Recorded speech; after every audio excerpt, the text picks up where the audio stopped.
Velkommen til Mastercam kursus på Metal College Aalborg. Velkommen til undervisningsvideo nummer 1. Jeg vil her vise, hvordan vi starter Mastercam op og gør klar, og jeg vil vise, hvordan vi importerer en fil, en solid, ind i Mastercam. Vi starter med at åbne programmet. Som I kan se, over til venstre har jeg en maskingruppe, og den står til at køre med en Haas XYZ, altså en fræser. Og det er Simco Metal College Aalborg, så det er den korrekte. Nu vil jeg vise jer, hvordan vi får indstillet Mastercam, så den starter op på den her måde. Vi går ind i konfiguration, så går vi ind i Converters. Vi skal have trykket på Edge Curves. Vi går ind i Default Machines, og her i den øverste vil den sandsynligvis stå til en Mill Default. Der skal vi have valgt Haas XYZ. Nedenunder har vi drejebænk, lathe, den kan vi lige så godt gå ind og ændre med det samme, til SL10 lathe, som er den vi bruger. Så skal vi ned i Start Exit, og editoren står som standard til Mastercam, den skifter vi over til Simco. Så åbner den programmet i Simco Edit, som vi kender, så siger vi OK. Så spørger den, om den skal gemme de her i konfigurationsfilen, det siger vi ja til, og det betyder, at næste gang I starter Mastercam op, så ligger de her informationer klar.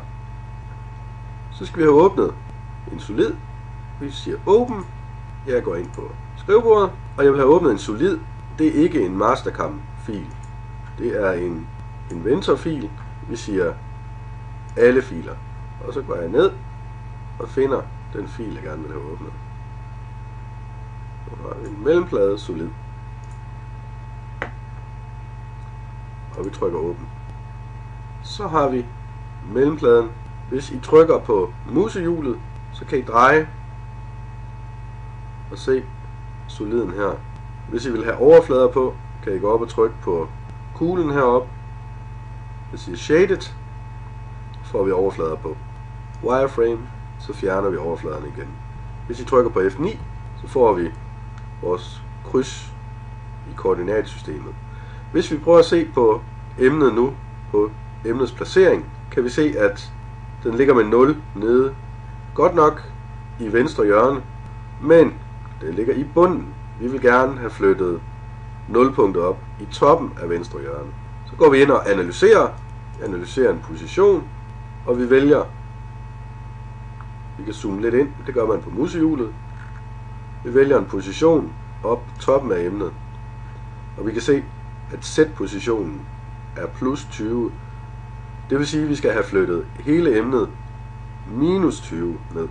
Så får vi 0 på toppen her. Jeg tager top view, og så tager vi X-form, translate. Så står der en lille firkant her. Den fortæller egentlig altid, hvad det er for en funktion, man har gang i, og hvad det er, man skal gøre nu. Nu siger den Select Entities to Translate, altså vælg emner, der skal flyttes. Jeg udvælger det hele, trykker på End Selection, og så får vi sådan en boks heroppe. Jeg vil ikke have kopieret, jeg vil gerne have flyttet, så jeg trykker på Move. Og før fandt jeg ud af, at jeg vil have flyttet Z minus 20. Så siger jeg OK, og så er den flyttet minus 20.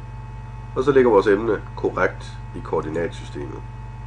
Jeg har nu vist, hvordan vi gør Mastercam klar, når vi starter op første gang. Jeg har vist, hvordan vi importerer en solid, og jeg har vist, hvordan vi nemt flytter den på plads i koordinatsystemet.